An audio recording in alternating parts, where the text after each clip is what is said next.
Straight ahead on OC News. The Powerball jackpot is one of the highest in history, and the drawing is tonight. Do you have your ticket? If not, there's still time. What would you do with $400 million? And the deadly protests in Kiev continue. Buildings have been burned and hundreds of people have been injured. We'll have the latest details. And will the nice weather here in Orange County continue? Meanwhile, the East Coast braces for more snow. OC News starts right now.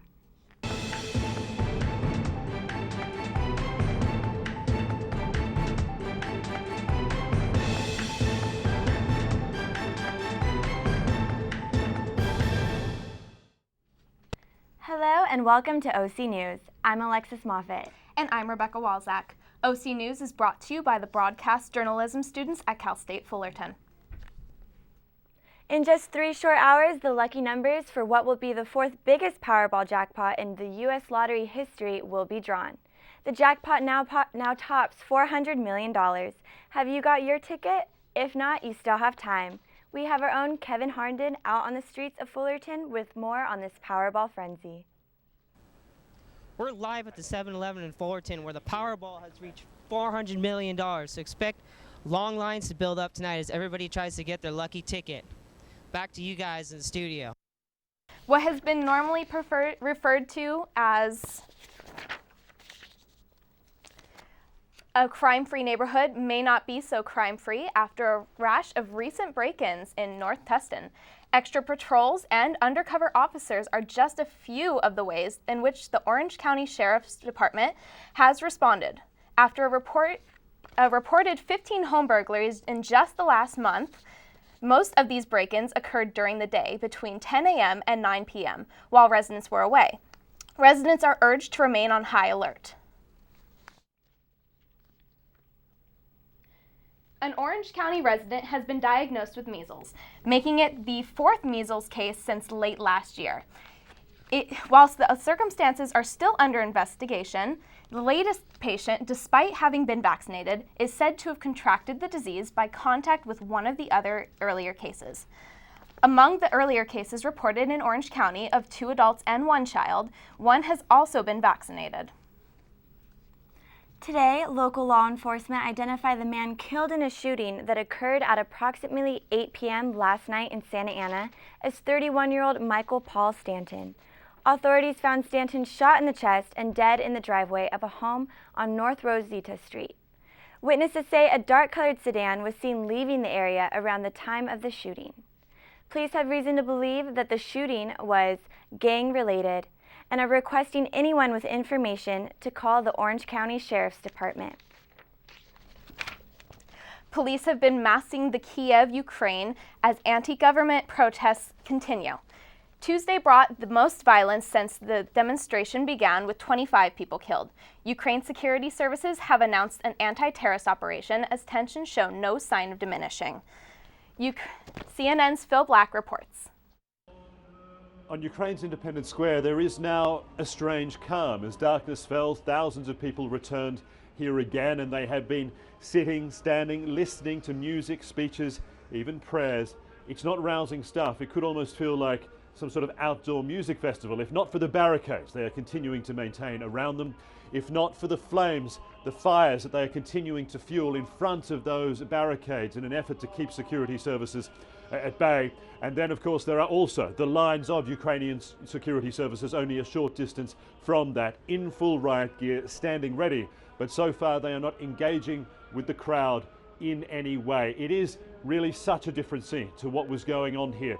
The events 24 hours ago, which resulted in the deaths of 25 people on the streets of Kiev only one day before. And in the wake of those events, it is probably fair to say that the differences between the two sides of this crisis have never been greater. On one side, you have the Ukrainian government, which blames the violence on what they say are radical extremists, gangsters with weapons and ammunition who are now using them. And the government is talking about launching an anti-terror operation across the country in order to deal with them. On the other hand, you have the Ukrainian opposition and increasingly leadership figures within the West, who are saying the Ukrainian government is responsible for using unjustified force on a peaceful protest.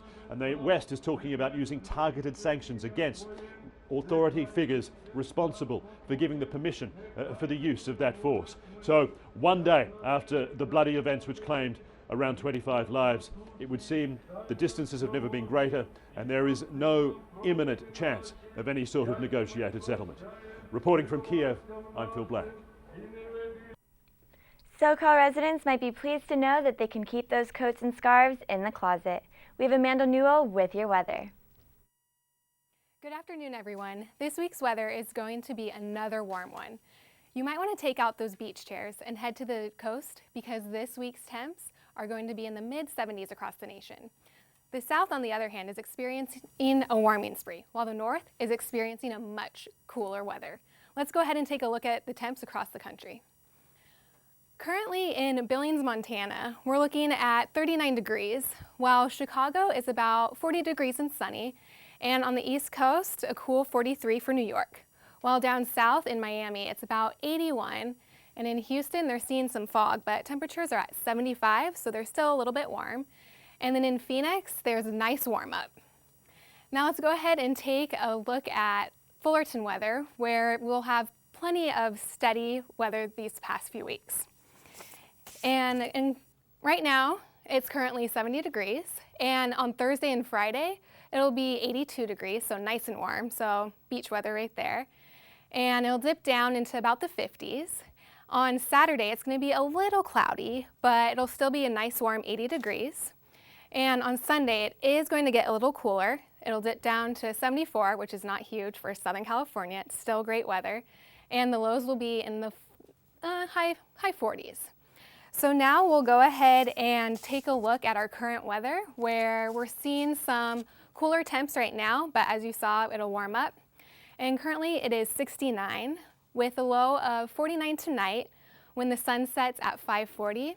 And the wind, we've been experiencing a little bit of Santa Ana winds, more LA County, but Orange County is about 8 miles per hour.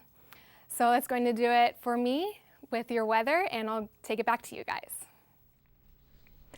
2 boys rescued an elderly Illinois woman who got stranded in the blistering, blowing snow. As CNN's Jacob Peklo reports, they're now being called heroes. As Becky Godby and Gail Wheatley sit in this hospital room, they've never been more thankful to see their mom, Mary Eiler. I think she had a guardian angel. I really do. On Friday morning, Eiler was outside, preparing for the winter storm. So I was cleaning off the ramp so I could get into the house, and down I went. And after being stuck in the snow for more than 30 minutes, she heard her neighbors return from a half day at school. Then we heard like a faint help, and we're like, what was that? Chase and his brother Peyton waded through the deep drifts of snow. We walked up to the house, and we knocked on the door. Didn't hear anything. So like, were we just hearing things? How am I going to get out of the snow? Because I was cold, my hands were so cold, and the like, and just glad to see those boys.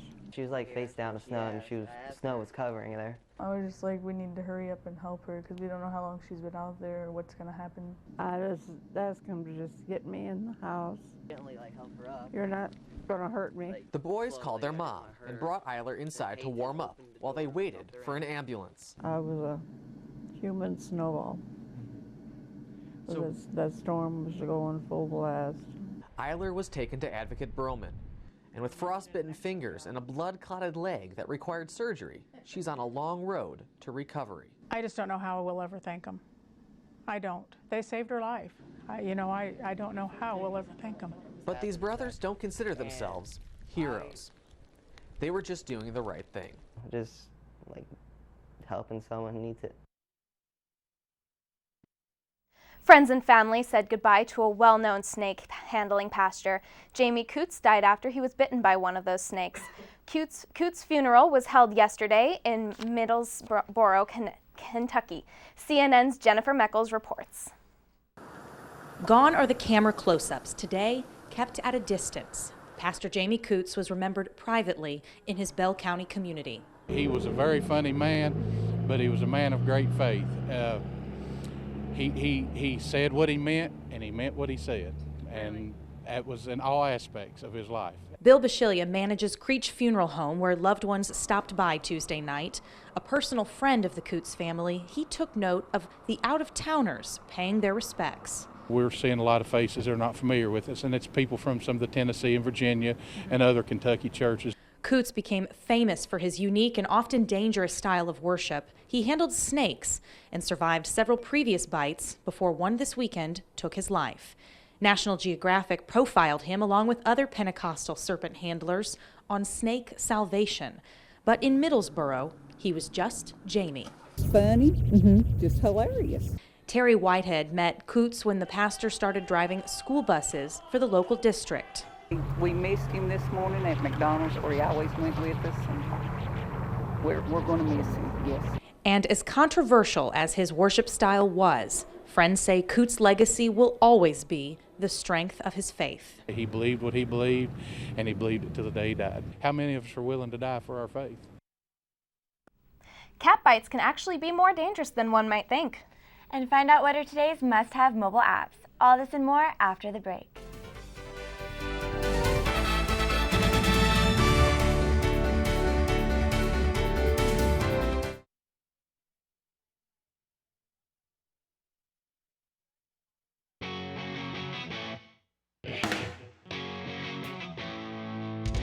Titan TV is a student-operated facility maintained by students. It's on the Cal State Fullerton campus, and it's a great opportunity for Cal State Fullerton students to get hands-on experience directly in a studio environment. Working with Titan TV puts me in this professional environment. Everyone here is really fun to work with, and everyone just gets along so well. I'm having a great time.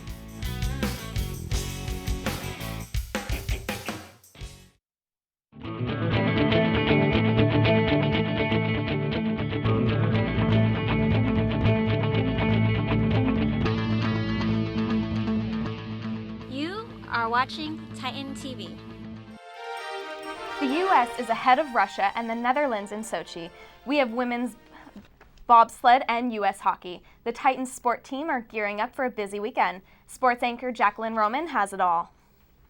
The Cal State Fullerton Titans baseball team lost last night at USC 6-1. Too many mistakes proved to be too much to overcome last night in their second loss of the season. The Titans will return to Goodwin Field on Friday for a 3-game series against San Francisco. The Titans softball team beat North Carolina 9-3 Tuesday afternoon. The Titans improved to 9-3 on the season, snapping a 2-game losing streak. Fullerton travels to Palm Springs this weekend to compete in the Marienetter Collegiate Classic. The Titans will have a full slate of 4 games, with 2 on Friday against Baylor and LSU, and 2 on Saturday facing Notre Dame and Boise State. The women's softball team will return home Tuesday, February 25th to battle Tennessee at 6 p.m. Men's basketball returns to the road this week after their homecoming loss to Washington State this past Saturday. The Titans will play Cal Poly in San Luis Obispo tomorrow night at 7 p.m. You'll want to be at the next women's home basketball game Thursday. Fans in attendance will receive a mini Titans basketball. The Titans will host Cal Poly Mustangs tomorrow at 7 p.m. in the Titan Gym. It is day 12 of the 2014 Sochi Olympics, and the U.S. is in first place in the medal count. With a total of 23 medals, the U.S. is 1 medal in front of Russia and the Netherlands. 2 women's bobsled teams helped put the USA ahead in the medal competition earlier today by taking silver and bronze. It was the first time 2 U.S. women's bobsled teams medaled at the Olympics.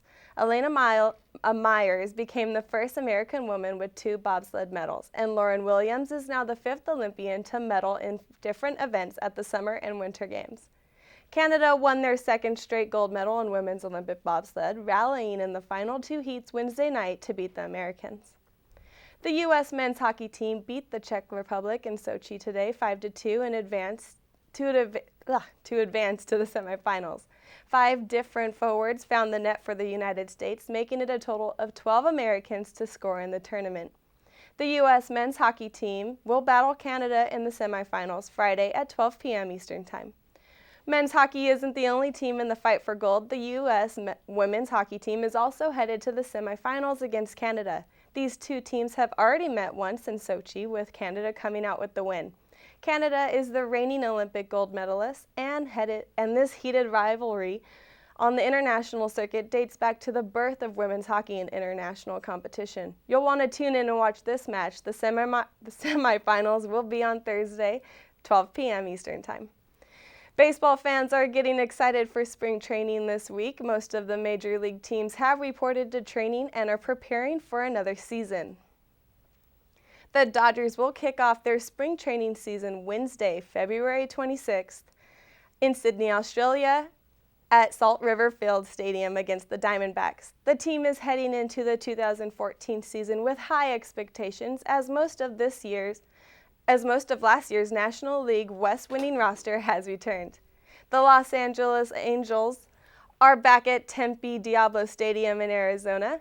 Albert Pujols is reportedly in great shape and ready for this year. 7 pounds lighter than he was last September, Pujols said, quote, "You're going to see it when I run and move around. I might steal 5 or 6 bags this year," end quote.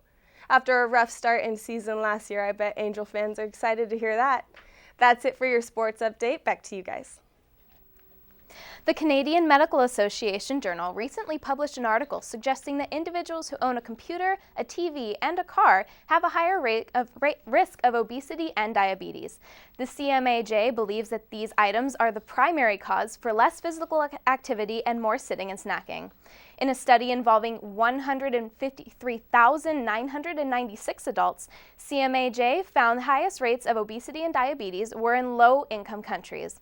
They also found that the television caused higher rates of obesity and diabetes, but when combined with at least one of the other devices, an individual's odds increased even more. Many generic drug companies are trying to stop a federal regulation from passing that would force them to put warning labels on their packages. If passed, these companies would be required to make labels informing users of any known health risks that their medication has.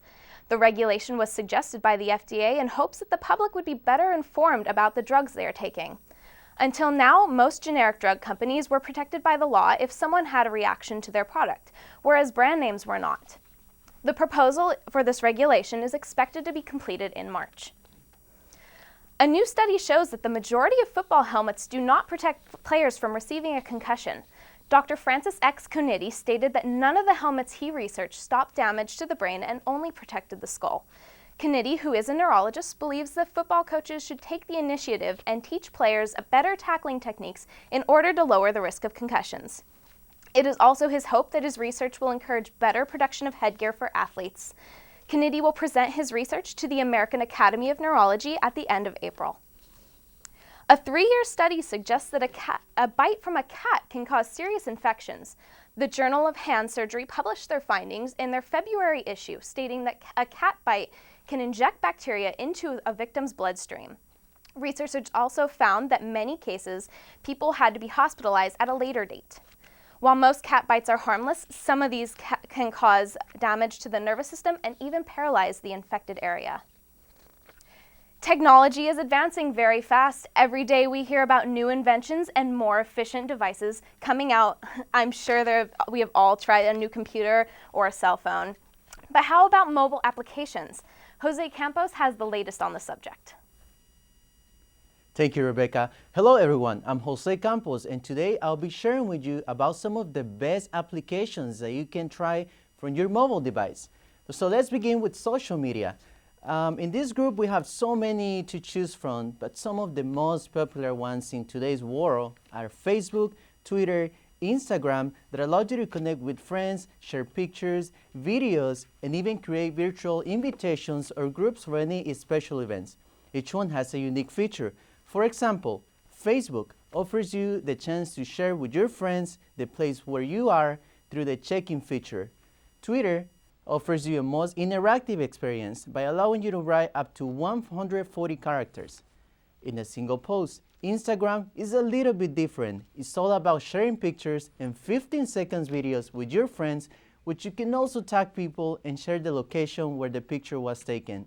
And if you're not a fan of pictures, don't worry. I know it happens sometimes, but you can always find some of the best applications and really cool application actually. There is one called Moment Cam that lets you convert the original picture into a comedy painting or any cartoon you would like to use like the one in the screen, which is showing how it would look like in the Olympics. I know my hair looks a little bit different, but in that case, how about live streaming applications? One of the most popular ones in the entertainment industry is actually the one called Hangwood, which allows users to share and view real-time live streaming videos to connect with followers.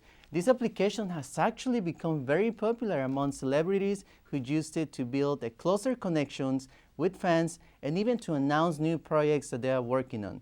So when it comes to shopping, there are so many applications that they can choose from and actually find in any mobile app. And those are from department stores, restaurants that allow you to place the order in advance. And then we also have some from traveling agencies that let you book and keep track of your airplane ticket with just a few steps. And last but not least, I invite you to check out the top applications for Cal State Fullerton. And those are the Daily Titan, where you can find the best daily news, and you can actually find a complete article about the application called Hangwood, which is one of those I just shared with you.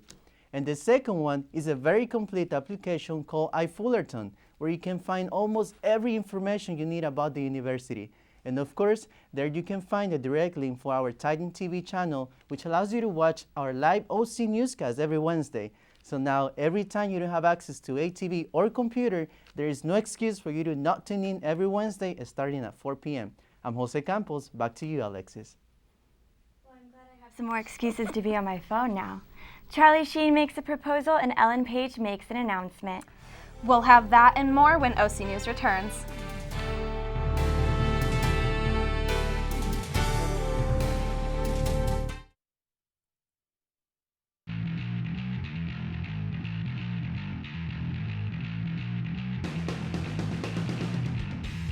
Titan Radio is Cal State Fullerton's own radio station located in the basement of Pollock Library. Students can stop by and pick up an application during operating hours. Anyone who has a computer and internet can listen to us www.titanradio.org. A lot of people who want to pursue TV and film usually start out in radio, so it's always a great opportunity. Hey! Ready to go? Yeah, but the fire's not out. It's close enough. Huh. Close enough? If it's too hot to touch, it's too hot to leave. I mean, the next thing you know, you've torched our whole neighborhood. Which is why we're not going anywhere? Exactly. 9 out of 10 wildfires are caused by humans. Only you can prevent wildfires. Jimmy Fallon officially took over The Tonight Show Monday night and brought in a big audience. Sarah Tarani-Rod has your entertainment stories. Jimmy Fallon's first episode on The Tonight Show received the second highest TV ratings of late night with 11.3 million viewers and received surprisingly positive reviews from critics. Fallon was joined by some big surprise guests on his debut as host of The Tonight Show. Nichelle Turner has more on the story. Jimmy Fallon pulled out all the stops on his first night taking over the reins of The Tonight Show. It was a very new-looking Tonight Show. First off, a hip-hop band is the house band, The Roots. That's very different. Spike Lee directed the open. Jimmy Fallon was excited to say that his show was a Spike Lee joint. And Kim Kardashian showed up on his show last night, too. Now, say what you want about her, but she's the only person to be on Jay Leno's last show and Jimmy Fallon's first. Quick reviews today. Most people thought he had a great first night, but there were some reviews saying that he was fine and he was pleasant, but he does have to work on his interviewing skill. That's a skill that both Jay Leno and David Letterman acquired. Now, when you have people on like the president, one critique was that you can't slow jam the news forever. Now, the change in location for the show also played a role. For the first time in nearly 42 years, New York City reclaimed the storied late-night talk show. Musical guest U2 wowed the crowd first with a dazzling performance overlooking New York City's skyline at the top of the Rock's Sky Deck. And they also capped the night with a show-stopping acoustic performance. You know, I loved the parade of people coming out to pay up on that $100 bet that they lost, that Fallon would never host The Tonight Show. You had New York City stars like Robert De Niro, Rudy Giuliani, and Joan Rivers, who, by the way, ended her almost 30-year Tonight Show band. But then you had people like the Tina Feys, Lindsay Lohan, Seth Rogen's, Lady Gaga's, and Mariah Carey. That young, fresh, hip Hollywood. Exactly what NBC wants Jimmy Fallon to be. Some major celebs have given followers a glimpse of exciting personal information by posting very intimate and exciting news on Instagram and Twitter. Just a few days ago, Ellen Page, best known for her role in the 2007 film Juno, openly came out as lesbian at the Human Rights Campaign's Time to Thrive conference this past weekend. She's received so much support via Twitter from big-time celebrities such as Patrick Stewart, Kate Mara, and Shannon Woodward. You go, girl. And new dad Simon Cowell and his girlfriend Lauren Silverman have welcomed their first baby boy. The proud 54-year-old former American Idol judge, tweeted several candid photos of the adorable son. And Fall Out Boy's Pete Wentz also announced some exciting baby news on Instagram. He and model girlfriend Megan Camper are expecting. Congrats to you guys. And lastly, Charlie Sheen is engaged for the 4th time. The actor proposed to former adult film star actress Brett Rossi in Hawaii this past weekend. The newly engaged couple shared adorable pictures of their exciting trip on Twitter. Now, as far as the big screen, Christina Muchler has the 411 on the box office. At the movies for the second week in a row, the Lego Movie came in at #1 with around $50 million in sales. Kevin Hart's romantic comedy About Last Night took the #2 spot. And coming in at #3 was RoboCop. For Hollywood Minute, I'm Christina Muchler. All right, and for any of you guys thinking about watching RoboCop, I saw it this past weekend and absolutely loved it, so recommend that movie. All right, well, that's all I have for you guys today on your Entertainment Scoop. I'm Sarah Trinarad. Back to you guys. Millions of eyeballs are glued to the Olympics, and a lot of the buzz is turning out to be about eyeballs. From Bob Costas' eye infection to a new picture that's getting a lot of laughs, CNN's Jeannie Moose has the not-so-picture-perfect details. What's wrong with this picture? It could happen to any of us. My mom, my grandmother, my aunt would all pull something like that. She thought her point-and-click camera was pointed at the Olympic hockey rink where Slovenia and Russia were battling it out. But talk about an eye for photography. Instead of shooting hockey, she's looking into the lens and shooting her own eyeball. That is sad. Not my generation. The eyeball has now become the second most famous eye at the Sochi Olympics, second only to Olympic host Bob Costas' pink eye. He's now back at work, but he had to endure pirate jokes and comparisons to the Terminator. His eye infection even inspired a flip book, Eye Candy, He Ain't. Since it started out in his left eye, of course that eye had to have its own Twitter account. Naturally, with the Twitter handle @CostasLeftEye. And since it spread to both eyes had to tweet. Tweets like, these Bob Costas jokes are getting cornea and cornea. Well, now the same goes for the eyeball shot captured by Russian TV at the hockey game. But who hasn't taken an accidental selfie? I was trying to take a video for my sister and it ended up being one of me. How'd you look? Good, at least. Not always the case, says this Russian woman. I do it sometimes when I get a little buzz and I'm not taking pictures and I'm like, did I just take a picture of myself? God, that's look ugly. But hey, you don't always end up at the right end, and it's easy to miss the moment. This purports to be a photo of a dad attempting to capture his daughter being proposed to, only to come face to face with his own face. In the age of the selfie, it's all about me, me, me. Or in the case of the accidental selfie, I. Oh, now we're gonna have the reverse picture the same as on the photo. Jeannie Moose, CNN. Sochi's. That's like Sochi with cheese. New York. You know, Alexis, I don't know about you, but I like to consider myself kind of a little selfie queen. I'm sure we'll be taking a couple after the show's over, but that's going to do it for us today at OC News. I'm Rebecca Walzak. And I'm Alexis Moffett. See you next time and have a terrific week. Bye.